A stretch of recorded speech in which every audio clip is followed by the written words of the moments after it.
I was given Lucy Calkins Readers and Writers Workshop last year. I was going through the lessons and I was like, this is ridiculous. Like, how am I supposed to teach my kids that in order to be stronger readers, they need to scoop up words or they need to keep on trudging along when I got half my class that doesn't know basic alphabet sounds. How are they supposed to go and sit and read for 15 minutes, because that's like what it starts at in first grade, 15 minutes independently when they can't read?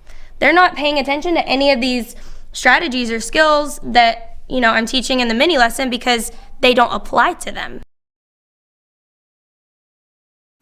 There's a livability factor, being able to go home without pulling all your hair out.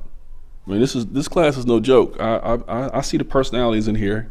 You know, I see how they can. I get it. I taught for a long time, so I get it. I'm wondering, in terms of your peace of mind, can you speak to that, like the difference it makes for you to be able to have something like this that you feel comfortable with, or even in the process to getting here? So yeah, in the process of getting here, there was a time when I was, you know, begging my administration and everybody else for help, and all I had was the other first grade teacher. And one day, like, just because behavior was so bad, I was not getting help. I'm a second year teacher. I need that professional development, and I just wasn't getting it.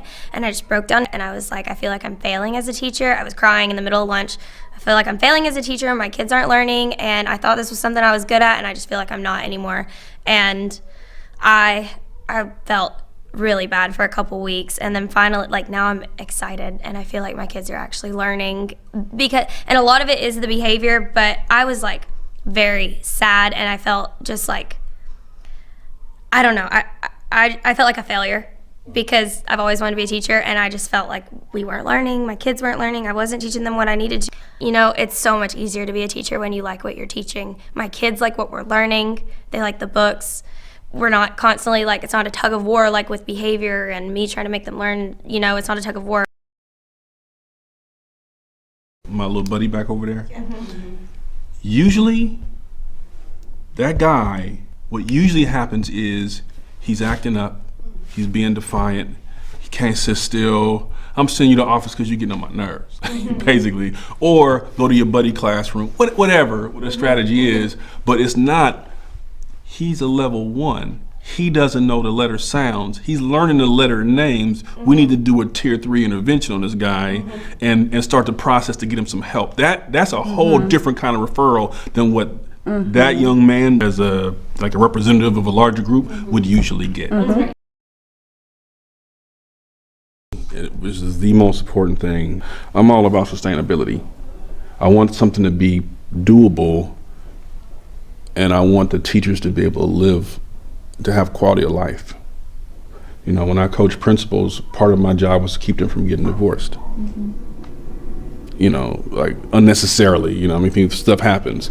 So when I hear, oh yeah, I practiced with my boyfriend, I'm like, oh, okay. Yeah, he thought it was funny, and we've been moving apartments all of last week, so we're still not unpacked, but I had put in shared reading, and DI and ELA, well, not shared reading, I had shared reading going, but I put in DI and ELA in the process of moving apartments. So, and it's still all working, and I wasn't here until 7 every day. I was like, hey Jess, I gotta leave, I gotta be out of my apartment by 6 tonight, and it's gotta be clean. And I went home and I, you know, finished doing that. And then I made 30 minutes of time to look at my lesson plan for tomorrow, and I was ready. When you're not on just total E going home every day, it's more sustainable. You actually can like your job. You know what I'm saying? As opposed to just being ground to dust. Right, and when you see kids responding, it's so motivating. Yeah, like, I'm excited to come and read more of Biscuit tomorrow. Like, you are definitely a first grade teacher. This amount of stuff I need to make it work, but the stuff I would need with a different program. That's really what it is. So if I'm a teacher and I come in and you say, okay, here's your lesson plan book. Okay, I'm good. And you can go to this link and get the YouTube videos. Okay, great. And the library is back there, and then you're gonna have to make some copies out of this to you know, get all that situated. Okay, I'm still in the. I think I'm still in the game with that. I'm not overwhelmed. But if you start telling me now I have another 2 of these to go with the other programs, if each one's got its own thing, and I'm going back and forth, then maybe I can start to get underwater a little bit. So this is ELA, and then my shared reading one is at home because I was cutting and pasting this. I was getting ready for the week, but I don't really use is this the teacher's manual? I don't really use that much. Like, that's something that you might read beforehand. No, I just read my lesson plans, and if I'm kind of confused about why I'm teaching something or what something is supposed to look like, then I go to my teacher manual. Yeah. So you need this book. So I could just do it out of this. I can do it with this. Yes. Just if I'm like, why in the world? Okay, then I come to this and try to figure out what that is. Yeah. Like, I haven't really looked at that much. Okay. This I use every day, but this is also online, and that's how I have like these little pieces, is because I went online and printed it and then cut and taped it. If you had 1, 2, 3 teachers doing the same thing, you actually can go visit each other or whatever. But being solo like this, it's a different ball game. But for everybody else is doing Lucy Calkins at the school, but this is just so much easier and more enjoyable for me and the kids. I don't feel like I need anybody else. Like, I don't know. It's just I don't have questions about the curriculum where every time with Lucy Calkins I was like, what does this mean? What am I supposed to do? How does this look? What does this look like? What are the kids supposed to be doing? How are the kids supposed to be doing that? And here I'm like, this is what the kids are doing. This is what I'm doing, and it's completely set up. It's just so easy. So no, it definitely does not have to be scripted. These are just easier for me. These are like suggestions of what I can say, but it's basically, okay, so the first day I need to make sure that, we are inferring. And then the second day we're talking about character and setting. And I can do it however I want, but it helps me and it tells me the standards so that I know that I'm also hitting all the standards that my first graders need. Yeah. So, no, it does not have to be scripted. I said to her, we might want to consider shared reading because it'll help to build oral reading fluency, comprehension, vocabulary, blah, blah, blah. And so I gave her the manual. I gave her access to Sharon Walpole has professional learning videos. She watched the videos, she had the manual, and she was on her own. Like, I have not coached her around shared reading at all, neither English language arts, and even her now doing this group. I was like, here's the video to watch, turn to this page of the book. It's just really easy. Like, the protocols are really easy. Like, I went to a whole day of SIPS training, and I did not do that for this, and I know this way better than SIPS. Okay, I'm trying to get my head around that because there's a lot of time and energy and investment in SIPS right now. Yeah, and to be honest, like, I'm only teaching this one group. I don't know how I would do being able, like, teaching all 5. Yeah. It'd be a lot more for me to learn. So, but to be honest, like, I'm doing, and I layered it on at different times, but it's not been that much of a gap. Like, she pulled small groups 3 weeks ago, or this is the 3rd week. 3 weeks ago, I started shared reading. This week, I started ELA. Last week, I started DI for my own. So I've been learning this the whole time, and I still have my personal life. What did you think, Kareem, about what you saw today?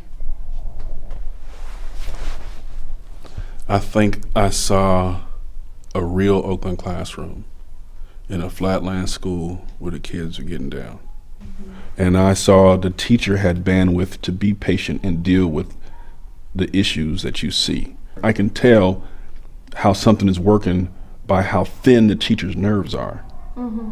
So you were back here with my buddy and the other 2, and he was putting it on you. He was like calling stuff out first. He was doing all the stuff that you would do, but you were handling it because you had the bandwidth to handle. You were like, oh, me first, then you. And you did it a few times. He kept on doing it, and then you were reinforcing with the other kids. I like how so-and-so was doing that. And it just, you had the bandwidth to wear him down because you hadn't been worn down yet. Mm-hmm. Yeah, and if you had seen me a couple months ago, I was worn down. And that level of presence and calmness emanates throughout a classroom. Mm-hmm. Or if it's not there, it can just devolve quickly. And it morphs into stress and upset, and people take things personally, kids and adults, and here come the parents. Mm-hmm. So I saw a ton in this interaction that was fantastic. I saw room for growth. Mm-hmm. So for example, when you were doing the sounds, you would say f, k, p. You still got the sound on the end, where if you got to cut it and just say p, k, t, that'll help them blend a little more smoothly.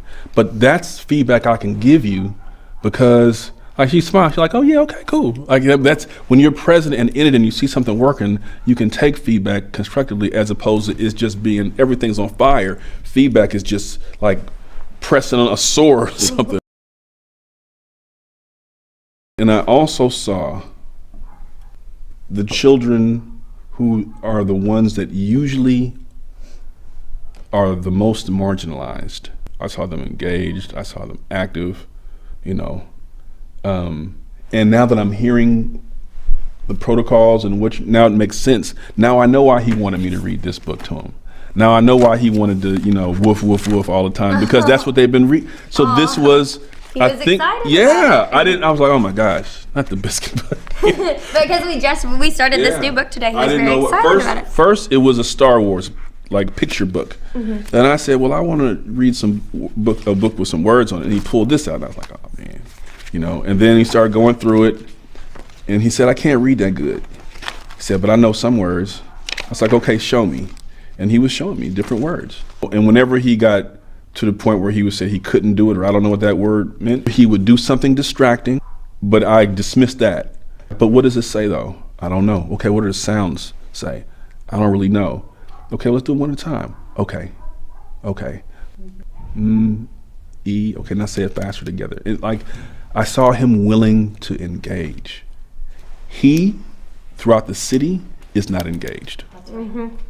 That's right. That is like, I look at so much of what we're doing in this classroom as a microcosm of the entire city. Yeah, right here. If we can make this work in this classroom, Yeah, this classroom has a lot of high flyers, a lot of really big behavior problems, and they have everything going against them. You walk down the street that our cars are parked on, and you can see all the stuff that they have going against them. Yeah, I used to teach coach football right across the street over there. So this is my hood. I'm familiar with this area, and I know it goes down. Mm-hmm. So to have the kids on point like this, you know, and just there was a level of excitement. Mm-hmm. You can kind of feel it. How many of the behavior issues that you're seeing do you think are related to what you call the skills deficit?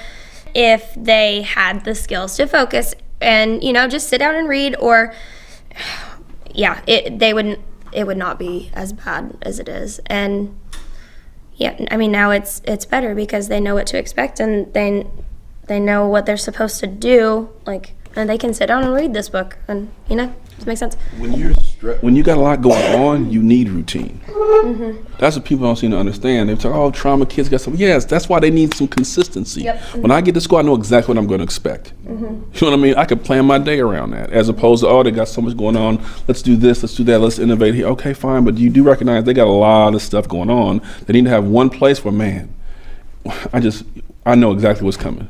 Mm-hmm. It's 1:30. Okay, we're about to start with this. Mm-hmm. That matters to kids.